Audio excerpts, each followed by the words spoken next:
அனைவருக்கும் வணக்கம். இன்னைக்கு டிசம்பர் 21, 2024 சனிக்கிழமை தினமணியில் இருக்கிற முக்கியமான நியூஸஸ் என்னென்னு பார்ப்போம். ஒரே நாடு ஒரே தேர்தல் மசோதா கூட்டுக்குழுவுக்கு பரிந்துரை, நாடாளுமன்றத்தில் கடும் அமளின்னு தெரிவிச்சிருக்காங்க. தேதி குறிப்பிடாமல் ஒத்திவைப்புன்னு தெரிவிச்சிருக்காங்க. கூட்டுக்குழு உறுப்பினர்கள் எண்ணிக்கை 39ஆக அதிகரிப்பு. ஒரே நாடு ஒரே தேர்தல் நடைமுறை அமல்படுத்துவதற்கான இரு மசோதாக்கள் ஆய்வு செய்வதற்கான நாடாளுமன்ற கூட்டுக்குழு 31 உறுப்பினர்கள் இடம்பெறுவார்கள் என்று முன்னர் அறிவிக்கப்பட்ட நிலையில் தற்போது அந்த எண்ணிக்கை 39ஆக அதிகரித்துள்ளது. அந்த எண்ணிக்கையை பார்த்து வச்சுக்கோங்க.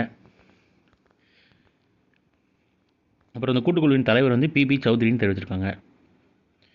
முன்னாள் மத்திய அமைச்சரும் பாஜக எம்பியுமான பிபி சௌத்ரியை மக்களவைத் தலைவர் ஓம் பிர்லா நியமித்தார்னு தெரிவிச்சிருக்காங்க.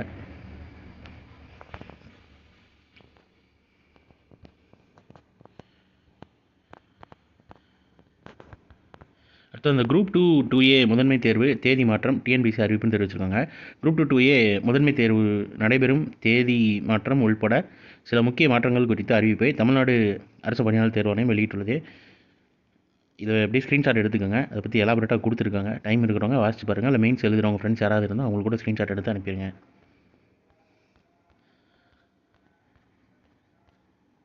அடுத்ததாக இன்றைக்கான திருக்குறள் என்னன்றதை பார்ப்போம்.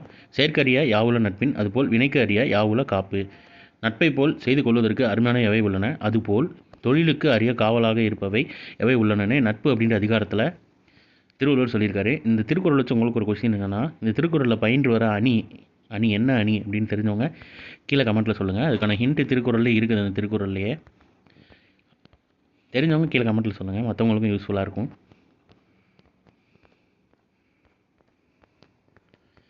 அடுத்தது ரூபாய் 7,628 கோடியில் வஜ்ரா பீரங்கிகள் கொள்முதல் எல்என்டி நிறுவனத்துடன் ஒப்பந்தம்னு தெரிவிச்சிருக்காங்க. இந்திய ராணுவத்துக்கு K9 வஜ்ரா பீரங்கிகளை கொள்முதல் செய்ய லார்சன் அண்ட் டர்போ எல்என்டின்னு சொல்லுவாங்க நிறுவனத்துடன் ரூபாய் 7,628 கோடி மதிப்பிலான ஒப்பந்தத்தில் மத்திய பாதுகாப்புத்துறை அமைச்சகம் வெள்ளிக்கிழமை கையொப்பமிட்டது. இந்த ஒப்பந்தத்தின் மூலம் 100 K9 வஜ்ரா பீரங்கிகளை கொள்முதல் செய்ய இந்திய ராணுவம் திட்டமிட்டு இருப்பதாக கூறப்படும் நிலையில் ராணுவத்தின் செயல்திறனுக்கு இது மேலும் வலு சேர்க்கும் என எதிர்பார்க்கப்படுகிறதுன்னு தெரிவிச்சிருக்காங்க. அப்புறம் ஹரியானா முன்னாள் முதல்வர் ஓம் பிரகாஷ் சௌதாலா, இவருக்கு வயசு 89, காலமானார்னு தெரிவிச்சிருக்காங்க. 82 வயதில் பள்ளி தேர்வில் தேர்ச்சின்னு தெரிவிச்சிருக்காங்க. முன்னாள் துணை பிரதமர் தேவி லலாவின் மூத்த மகனாக கடந்த 1935 ஜனவரி 1 பிறந்த ஓம் பிரகாஷ் சௌதாலா தனது தந்தையால் தொடங்கப்பட்ட இந்திய தேசிய லோக்தளம் கட்சியின் பிரதான முகமாக விளங்கியவர். 7 முறை எம்எல்ஏவான இவர் 5 முறை மாநில முதல்வராக பதவி வகித்தார். எனினும் ஒரு முறை மட்டுமே முழு பதவி காலத்தையும் நிறைவு செய்தார். அப்புறம் தொடக்க கல்விக்கு பிறகு படிப்பை கைவிட்டு விட்ட அவர் கடந்த 2013 ஆசிரியர் நியமன முறைகேடு வழக்கில் 10 ஆண்டுகள் சிறை தண்டனை பெற்றார். அப்புறம் அதை பற்றி கொடுத்துருக்காங்க, ஒரு நிமிஷம் இருங்க.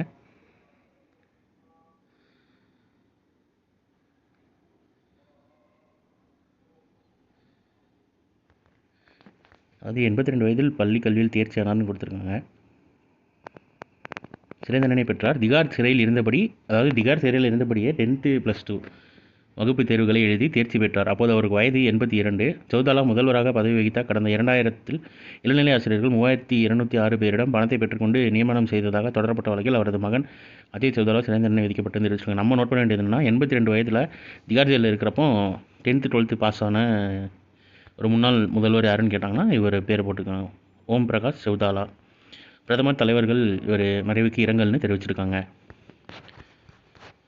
அடுத்ததாக குமரியில் வள்ளுவர் சிலையை பேரறிவின் சிலையாக கொண்டாடுவோம் முதல்வர் மு க ஸ்டாலின் தெரிவிச்சிருக்காரு. கன்னியாகுமரியில் அமைக்கப்பட்டுள்ள திருவள்ளுவர் சிலையை பேரறிவின் சிலையாக கொண்டாடுவோம் என்று முதல்வர் மு க ஸ்டாலின் கூறியுள்ளார்னு தெரிவிச்சிருக்காங்க. கன்னியாகுமரியில் திமுக ஆட்சியில் திருவள்ளுவர் சிலை அமைக்கப்பட்டு 25 ஆண்டுகள் ஆகிறது. இதன் கொண்டாட்டங்கள் டிசம்பர் மாத இறுதியில் கன்னியாகுமரியில் நடைபெற உள்ளன. இது குறித்து எக்ஸ் தளத்தில் முதல்வர் தெரிவிச்சிருக்காரு. அதுக்கான இலச்சினையும் வெளியிட்டிருக்காங்க. இலச்சினைனா சிம்பிள்னு அர்த்தம். இப்போ ரீசெண்டாக தமிழில் சிலபஸ் மாற்றினதுலேருந்து இந்த மாதிரி வேர்ட்ஸ் தமிழில் கொடுத்து இங்கிலீஷில் கேட்போம் அப்படின்ற மாதிரி கொடுத்துருக்காங்க. அது புழக்கத்தில் இருக்கிற வேர்ட்ஸையும் கேட்போம் அப்படின்னு கொடுத்துருக்காங்க. ஸோ இலச்சினை வெளியீடுனா வள்ளுவர் சிலை அமைக்கப்பட்டதன் 25வது விழாவையொட்டி அதற்கான இலச்சினை அதாவது சிம்பிளை எக்ஸ் தள பதிவில் முதல்வர் வெளியிட்டார்னு தெரிவிச்சுக்கோங்க. இந்த இடத்துல இந்த சிம்பிள் தான் வள்ளுவம் போற்றுதும் வெள்ளி விழா 25ன்னு போட்டு வள்ளுவர் சிலை கீழே அந்த அலைகள் கடல் அலைகள் இருக்கிற மாதிரி. ஸோ இன்றைக்கான இம்பார்ட்டன்ட் நியூஸஸ் அவ்வளோதான். இது ஒரு ஷார்ட் வெர்ஷனாக 1 minute கரண்ட் அஃபேர் நம்ம சேனலில் இருக்குது. வேணுறவங்க அதை யூட்டிலைஸ் பண்ணிக்கோங்க. மேலும் இன்னொரு நியூஸ் வீடியோவில் சந்திப்போம். தேங்க்யூ.